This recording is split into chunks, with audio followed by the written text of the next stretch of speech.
This episode discusses the ILAE's updated seizure classification, published in April 2025 in the journal Epilepsia. The article is available open access on the Epilepsia website, and a figure depicting the updated classification scheme has been translated into 14 languages. Those translations are available within the article in a supplemental PowerPoint file. Hello, my name is Sandor Beniczky. I'm professor at Aarhus University, and I'm the head of the clinical neurophysiology department at the Danish Epilepsy Center. And before we start talking about the updated classification, can you explain a little bit about how you were involved with it? Yes, so together with Professor Eugen Trinka from Salzburg, we chaired the international working group assigned to this task. Excellent. Thank you. So I think the first question would be, why update the seizure classification framework? I believe the most recent classification was published in 2017, so it hasn't been too many years, but what was the thought behind updating it?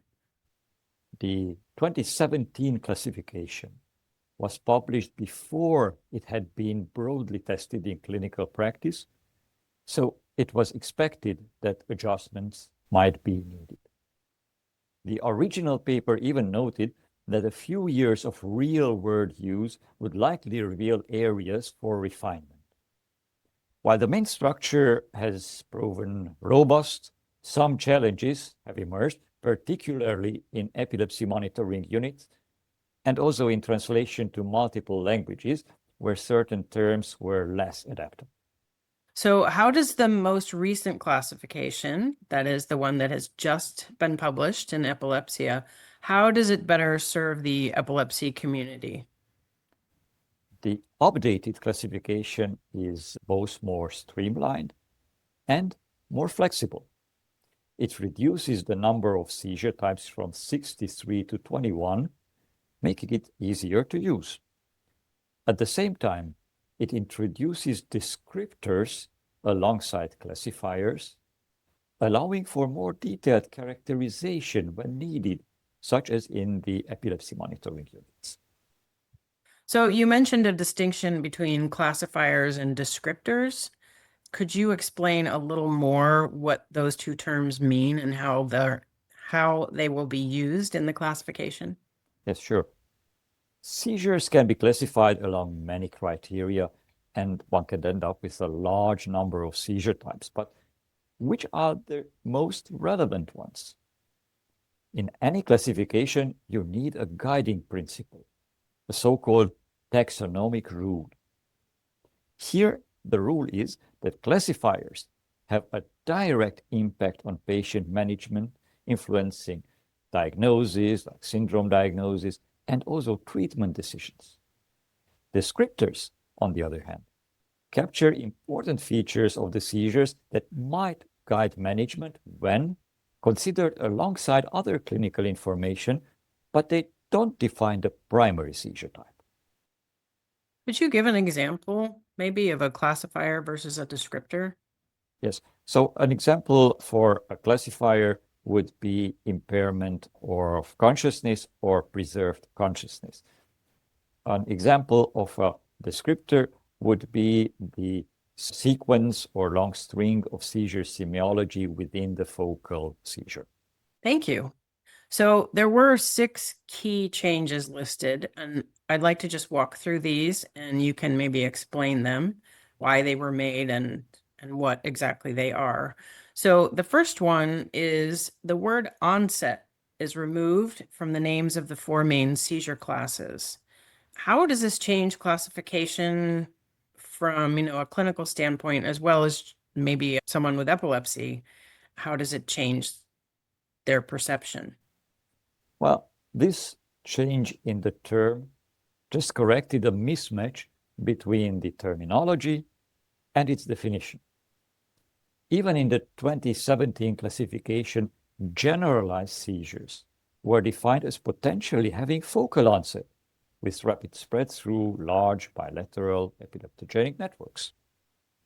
And there is compelling evidence from translational and from clinical research that generalized seizures actually have focal onset. And this is not just a technical or scientific detail, it has real clinical significance. Focal features at onset do not necessarily mean that the seizure is focal, which can help avoid misclassification. Thank you. So the third change is the word awareness is replaced by the word consciousness as a classifier.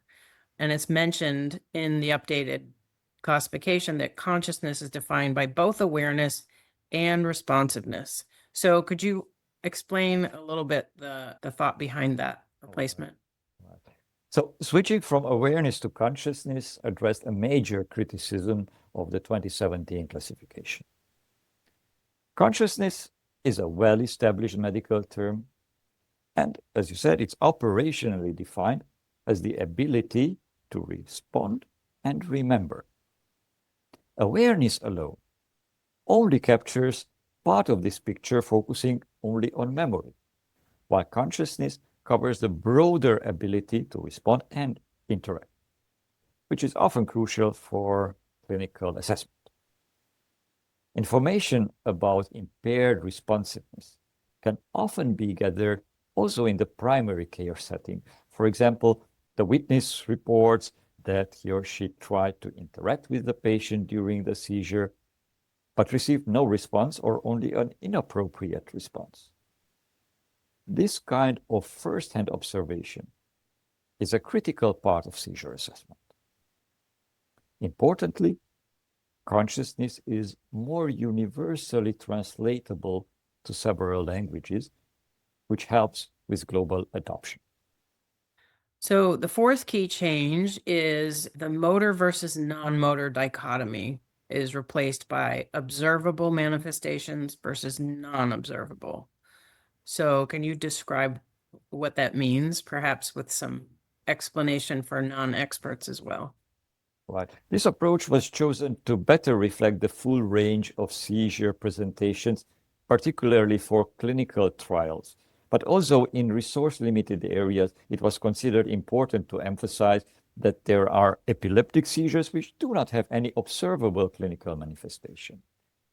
Just to give you an example, there are other observable manifestations besides the motor phenomena, such as autonomic changes. For example, you would observe a flushing that's observable, yet it's not a motor phenomenon.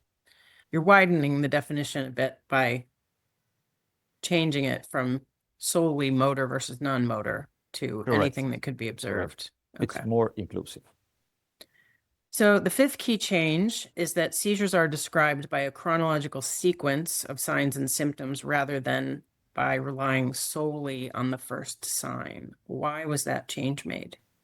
Yeah, indeed, the entire string of signs, the entire sequence of signs and symptoms is important, especially when we use that to lateralize and localize the seizures, not just the first one. Using the first noted sign for seizure classification was too much in the primary care setting and too little in the specialized centers. Thank you. And the sixth change is that, so you had said that the number of seizure types was reduced from 63 to 21, but there is a new seizure type recognized in the updated classification, and that's epileptic negative myoclonus. Correct. Can you explain why that change was made? Yes, negative myoclonus has been well documented, and we applied the taxonomic rule, and it has implication for syndrome diagnosis, for example, for progressive myoclonus epilepsy. So there was a broad consensus in the working group and also later on during the public hearing on adding this seizure type. There was a long public hearing process over 2 months, and we received substantial feedback during the public review phase, which was overwhelmingly positive. Yet we made a point of incorporating all constructive criticism we received during the public hearing, especially when it was supported by published evidence. You also mentioned previously a bit about translating terms into multiple languages. Can you talk about how that was a focus in the updated classification? Well, in this update, we early included coordinated translations into 14 languages, ensuring that the terminology was clear and consistent globally from the start. The 2017 version was translated first after it was published. So is the hope for this updated classification that everyone will be sort of speaking the same language ultimately in clinical studies and research and meetings, and you'll all be using the same terminology and everyone will have the same understanding? Right. Our goal is to promote broad adoption, and without introducing new unfamiliar terms, I hope we will also achieve that goal. I think by aligning closely with existing medical terminology, this update should be easier to integrate. And of course, we are committed to ongoing education and communication to ensure a smooth transition. Are there any other points or thoughts that you wanted to share? Now, I think we really tackled all the important aspects. The only thing I would like to add is to invite people to read the entire publication. We have detailed explanations and also examples. So in order to understand the internal logic and its clinical usability, it would be important to read the entire paper. It's an open access paper. It's available on Epilepsia, and it's also listed on the ILAE homepage under guidelines. Excellent. And I will include links to the paper, and there's an associated commentary in the show notes to this episode. Thank you. Thank you. Appreciate you coming on the show and telling everyone what they need to know about the updated seizure classification.